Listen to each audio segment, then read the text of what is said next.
Everyone, welcome to our channel. इस video में देखेंगे प्रयास workbook class 4 to 5 subject English के वर्कशीट नंबर 11 जो कि आपके पेज नंबर 65 पर स्थित है से लेकर के वर्कशीट नंबर 15 तक की कंप्लीट सॉल्यूशन देखेंगे इसी वीडियो में, जो कि आपके पेज नंबर 72 तक स्थित है। इसी बीच हम देखेंगे असेसमेंट थर्ड का भी सॉल्यूशन। तो इसी तरह जुड़े रहिए हमारे इस वीडियो के साथ ताकि आप सभी वर्कशीट्स का सॉल्यूशन अच्छे से देख पाएँ। सबसे पहले हम देखेंगे वर्कशीट 11 का सॉल्यूशन जो कि पेज नंबर 65 पर स्थित है। सबसे पहले हमें यहाँ गिवन है competency, the learner can use this and that. हम यहाँ सीखेंगे दिस और दैट का यूज करना। सबसे पहले आपको अर्थ पता होना चाहिए। दिस का मतलब होता है यह, दैट का मतलब होता है वह। ठीक है, तो इस तरह से यहाँ हम सीखने वाले हैं दिस दैट का यूज करना। फर्स्ट पिक्चर है जिसमें हमें एक क्या दे रखा है, पॉट। यहाँ लिखेंगे this is a pot. Second है एग्जाम्पल के रूप में दिया हुआ है हमें, यहाँ दे रखा है एक बॉल, तो यहाँ लिखा हुआ है दैट बॉल इज माइन, वह बॉल मेरी है। इसी तरह से हम अन्य सेंटेंस भी बनाएंगे। जैसे पेन की पिक्चर दे रखी है तो लिखेंगे this is a pen. Second में लिखेंगे पेंसिल्स इज योर लिखा हुआ है तो यहाँ लिखेंगे that pencil is your. Fifth है जिसमें एक बुक की पिक्चर दे रखी है तो यहाँ लिखेंगे this is a book. Next picture में है एक बाइसिकल, साइकिल, तो यहाँ लिखेंगे that is a bicycle. Next है एक हेड की पिक्चर, यहाँ लिखेंगे this is a head. Second में लिखेंगे जो नेक्स्ट पिक्चर है क्या है, बॉल की पिक्चर है तो यहाँ लिखेंगे दैट इज अ बॉल। ठीक है, तो हमें फर्स्ट सेंटेंस में लिखना था दिस, सेकंड में लिखना था दैट का यूज़ करना था। ठीक है, तो आप समझ गए दिस दैट का यूज़ करना। इससे पहले हमने वर्कशीट 10 तक भी सॉल्यूशन देखे हैं। अगर आपने वो वीडियोस नहीं देखे हैं तो आप हमारे चैनल की प्लेलिस्ट में जाकर के उन वीडियोज़ को चेकआउट कर सकते हैं। नेक्स्ट देखेंगे वर्कशीट 12 का सॉल्यूशन। यहाँ कॉम्पिटेंसी में दे रखा है the learner can write simple words. यहाँ सिंपल वर्ड्स को राइट करना सीखेंगे। Look at the picture and arrange them in proper order to make a meaningful story. Write any word under each box related to the story. हमें क्या करना है, यहाँ story के रूप में एक पिक्चर दी गई है जिसमें हमें अरेंज करना है कि सबसे पहले क्या हुआ, सबसे सेकंड लास्ट क्या हुआ या लास्ट में क्या हुआ। तो इस तरह से हमें अरेंज करके बॉक्स में उन्हें लिखना है कि फर्स्ट नंबर पे ये आएगा, सेकंड नंबर पे ये आएगा। ठीक है, तो यहाँ सबसे पहले पिक्चर में क्या दिख रहा है, एक लॉइन, तो यहाँ फर्स्ट नंबर लगा देंगे। नेक्स्ट, ये स्टोरी तो आपने सुनी ही होगी कि जब एक लॉइन सो रहा होता है तो उसके पास में एक चूहा आता है, वो उसे खाने की कोशिश करता है तो चूहा कहता है कि मुझे मत खाओ, मुझे छोड़ दो, मैं तुम्हारे किसी दिन काम आऊँगा। तो वह क्या करता है, जो शेर होता है वो उसे छोड़ देता है हंस करके कि तुम मेरे क्या काम आओगे। फिर भी वह उसके ऊपर दया करके उसे छोड़ देता है। एक दिन क्या होता है कि जंगल में शिकारी आता है और जेल को जो शिकारी होता है, शिकारी उस शेर के ऊपर जाल डाल देता है, ठीक है, पकड़ने के लिए। तो यहाँ वह दहाड़ता है तो दहाड़ सुनकर कि जो चूहा है वो उसके पास आता है, वही चूहा जिसको उसने छोड़ा होता है। तो चूहा अपने दांतों से उस जाल को काट करके उस शेर को मुक्त कर देता है। तो इससे यही शिक्षा मिलती है इस कहानी से कि छोटे भी बहुत काम आ जाते हैं कभी हमारे को जब ज़रूरत होती है। ठीक है, तो इस तरह से छोटे भी बड़े काम के होते हैं, यह भी इससे शिक्षा मिलती है। तो इस तरह से ये स्टोरी थी। तो हमें क्या करना है, इससे अरेंज करना है पिक्चर्स के अकॉर्डिंग। सबसे पहले शेर जो है सो रहा है तो यहाँ लिख देंगे लॉइन। नेक्स्ट पिक्चर में लिखेंगे सेकंड पिक्चर जो होगी वो होगी सेकंड लास्ट, जो है जिसके पास में एक चूहा आता है और वो उसके ऊपर हंसता है और उसे खाने की कोशिश करता है, और जब वो उसे छोड़ने के लिए कहता है तो वो उसके ऊपर हंसता है कि तुम मेरी क्या मदद करोगे। तो यहाँ इसे सेकंड नंबर डाल देंगे। नेक्स्ट थर्ड लिखेंगे, एक शिकारी आता है जब जाल डाल देता है जंगल में, तो यहाँ हंटर लिख देंगे। ये क्या दिख रहा है हमको, एक हंटर है जिसके पास में एक जाल है। ठीक है, नेक्स्ट में शेर जो है वो किस में बंद हो जाता है, नेट में बंद हो जाता है, तो यहाँ लिख देंगे नेट। देन उसके पास में एक चूहा आ रहा है तो यहाँ लिख देंगे रैट फिफ्थ नंबर पे। और लास्ट लिख देंगे वो दोनों जब चूहा उसे मुक्त करा देता है तो दोनों शेर और चूहा आपस में फ्रेंड्स बन जाते हैं। ठीक है, तो इस तरह से ये स्टोरी भी मैंने आपको बता दी है और इस तरह से इस पिक्चर को रिलेट करके भी हमने देख लिया है वर्ड्स के थ्रू। ठीक है, हमें वर्ड लिखना था प्रॉपर स्टोरी ना लिख के, तो यहाँ इस तरह से हमने वर्ड को लिख करके इस स्टोरी को समझ लिया है। ठीक है, तो ये था वर्कशीट 12 का सॉल्यूशन जो कि आपके पेज नंबर 66 पर स्थित है। अब हम देखेंगे असेसमेंट नंबर 3 का सॉल्यूशन। अगर आपने इससे पहले की वर्कशीट कर रखी है तो असेसमेंट नंबर 3 आपके लिए बहुत ही ईजी हो जाएगा सॉल्व करना। क्वेश्चन फर्स्ट है right the missing numbers in the English. तो यहाँ मिसिंग नंबर है जो इंग्लिश में लिखे हुए हैं, हमें उन्हें कंप्लीट करके इसे फिल करना है। यहाँ लिखा हुआ है 1, नेक्स्ट लिखा हुआ है 4, नेक्स्ट लिखा हुआ है 7 और लास्ट लिखा हुआ है 10। तो इनके मध्य में जो भी आएंगे नंबर वो हमें लिखने हैं। 1 2 3 4 5 6 7 8 9 10। इस तरह से हमने इसे लिख करके कंप्लीट कर दिया है।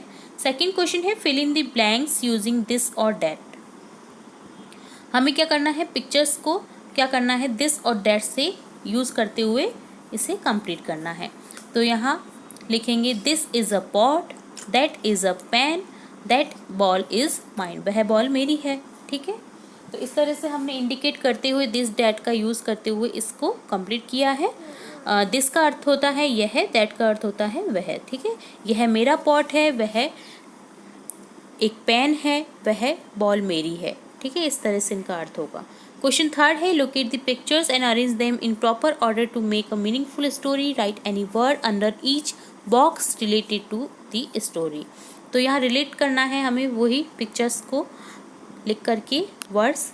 तो यहाँ हमने पहले भी देखा है, तो इस तरह से सबसे पहले लिखेंगे लॉइन, सेकंड नंबर पे लिख देंगे एक हंटर, थर्ड पे लिखेंगे नेट और फोर्थ पे लिखेंगे रैट। ठीक है, इस तरह से रिलेट करते हुए इस पिक्चर जो स्टोरी है इसकी जो वर्ड्स हैं उन्हें हमने लिखना था।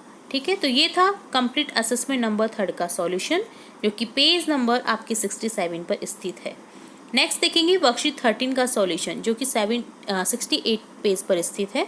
यहाँ कॉम्पिटेंसी में दे रखा है the learner can identify and right numbers in words. हमें यहाँ पिक्चर्स दे रखी है, हमें आइडेंटिफाई करना है कि कितनी नंबर्स की पिक्चर है। ठीक है, जैसे समझते हैं, यहाँ बॉल्स की पिक्चर दे रखी है, हमें काउंट करना है और उन नंबर को वर्ड्स में कन्वर्ट करके यहाँ इंग्लिश में लिखना है। जैसे फर्स्ट है तो कितनी बॉल दिख रही हैं फर्स्ट में, 1 2 3 4, टोटल 4 बॉल है तो यहाँ लिख देंगे FOUR 4 यानी 4 बॉल। ठीक है, नेक्स्ट क्या दिख रही है, नेक्स्ट 7 बॉल दिख रही हैं, 1 2 3 4 5 6 7, टोटल 7 बॉल है तो यहाँ लिख देंगे SEVEN 7 यानी 7। नेक्स्ट दिख रहा है थर्ड पे एक बॉल, 1 बॉल। ठीक है, तो यहाँ लिखेंगे ONE 1 यानी 1। नेक्स्ट है 3 बॉल, 1 2 3 तो यहाँ लिख देंगे 3 THREE 3 यानी 3। नेक्स्ट में हमें दिख रही है 6 बॉल, 1 2 3 6 4 5 6, टोटल 6 बॉल है तो यहाँ लिख देंगे SIX 6 यानी 6। नेक्स्ट है 2 बॉल तो यहाँ लिख देंगे 2 TWO 2 यानी 2। और लास्ट में है 5 बॉल, 1 2 3 4 5, टोटल 5 बॉल है तो यहाँ लिख देंगे 5 FIVE 5 यानी 5। तो इस तरह से था वर्कशीट 13 का सॉल्यूशन जो कि पेज नंबर 70 पर स्थित है।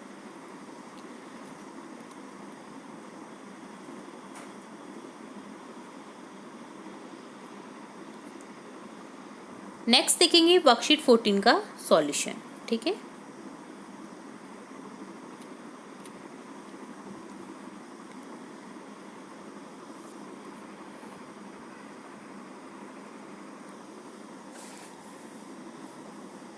वर्कशीट 14 में दे रखा है कॉम्पिटेंसी में the learner can right the action words. यहाँ हमें एक्शंस के थ्रू एक पिक्चर्स दी रखी हैं कई सारी, तो हमें क्या करना है, जो एक्शन दिख रहा है हमें वो राइट करना है, लिखना है पिक्चर्स के अकॉर्डिंग। जैसे एग्जांपल से समझते हैं, फर्स्ट पिक्चर में क्या है, डांस करते हुए नज़र आ रहे हैं हमें, तो यहाँ लिखा हुआ है डांसिंग। इसी तरह से हमें नेक्स्ट पिक्चर में क्या दिख रहा है, कूदते हुए, रस्सी कूदते हुए नज़र आ रहा है। यहाँ पे हिंट के लिए S भी दे रखा है तो यहाँ लिखेंगे स्किपिंग। ठीक है, रस्सी कूदने को स्किपिंग बोलते हैं। नेक्स्ट में हमें एक बच्चा खाते हुए नज़र आ रहा है तो यहाँ E लिखा हुआ है तो यहाँ लिखेंगे eating. EATING eating. Next picture है, एक बच्चा सो रहा है तो यहाँ लिखेंगे स्लीपिंग, SLEEPING स्लीपिंग। नेक्स्ट में क्लैपिंग करते हुए, ताली बजाते हुए एक पिक्चर है तो यहाँ लिखेंगे clapping, CLAPPING clapping. Next picture में बच्चे पढ़ रहे हैं तो यहाँ लिखेंगे reading, READING reading. Next picture में है राइटिंग, एक बच्चा लिख रहा है तो यहाँ लिखेंगे writing, WRITING writing. Next picture में है वॉशिंग, यहाँ लिखेंगे वॉशिंग। हाथ धोते हुए दिख रहा है एक पिक्चर, नल के नीचे हाथ धो रहे हैं तो यहाँ लिखेंगे वॉशिंग, WASHING वॉशिंग। और लास्ट पिक्चर में एक बच्चा प्रे करते हुए नजर आ रहा है तो यहाँ लिखेंगे प्रेइंग, PRAYING। ठीक है, प्रेइंग यानी प्रार्थना कर रहा है। ठीक है, ये था वर्कशीट 14 का सॉल्यूशन जो कि आपके पेज नंबर 71 पर स्थित है। और लास्ट वर्कशीट देखेंगे इस वीडियो की, इस पार्ट की, वर्कशीट 15 जो कि पेज नंबर 72 पर स्थित है।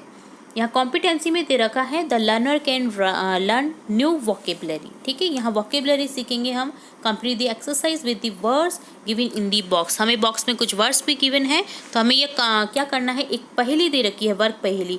हमें कंप्लीट करना है वर्ड्स को इस जो बॉक्स है इसमें जो दिए गए वर्ड्स हैं इनके थ्रू। ठीक है, तो यहाँ कंप्लीट करते हैं। जैसे बी लिखा हुआ है तो यहाँ लिखेंगे BEE। यहाँ एग्जाम्पल के तौर पे जैसे हम समझते हैं, सबसे पहले बी दे रखा है। ठीक है, तो यहाँ क्या कर देंगे, ई लिख देंगे, बी हो गया, बी जो कि एक मधुमक्खी को कहते हैं। नेक्स्ट लिखा हुआ है WH, अब यहाँ लिख देंगे AS, ये क्या बन जाएगा, WASH वॉश यानी धोना। नेक्स्ट है बी से बनेगा, बी और H के बीच में लिख देंगे AT बाथ, नहाना, BATH बाथ यानी नहाना। इसी तरह से हम अरेंज करेंगे ऊपर से नीचे, SU और Y को, स्टडी, T और D लिख देंगे तो ये क्या बन जाएगा, स्टडी यानी पढ़ना, STUDY स्टडी। ठीक है, अब Y से यहाँ बन जाएगा EAR लिख देंगे, ईयर, YEAR ईयर। और लास्ट में यहाँ बन जाएगा डिनर, DINNER जो कि रात का भोजन होता है। रात में जब भोजन करते हैं हम उसे डिनर कहते हैं। तो यहाँ डिनर करके इसे कंप्लीट कर देंगे। तो ये था वर्कशीट 15 का सॉल्यूशन जिसमें हमने बॉक्स में दिए गए वर्ड्स के थ्रू इस वर्क पहेली को कंप्लीट किया है। ठीक है, तो इस तरह से था वर्कशीट 11 टू वर्कशीट 15 तक का कंप्लीट सॉल्यूशन जो कि आपके पेज नंबर 64 से स्टार्ट है। ठीक है, 65 से स्टार्ट है, 65 से लेकर के 72 तक वर्कशीट देखी है हमने। इसी बीच हमने असेसमेंट नंबर 3 का भी सॉल्यूशन देखा है। तो आगे भी इसी तरह और भी वर्कशीट असेसमेंट की सॉल्यूशन देखते रहेंगे। तो जुड़े रहिए हमारे चैनल के साथ। वीडियो को पूरा देखने के लिए धन्यवाद।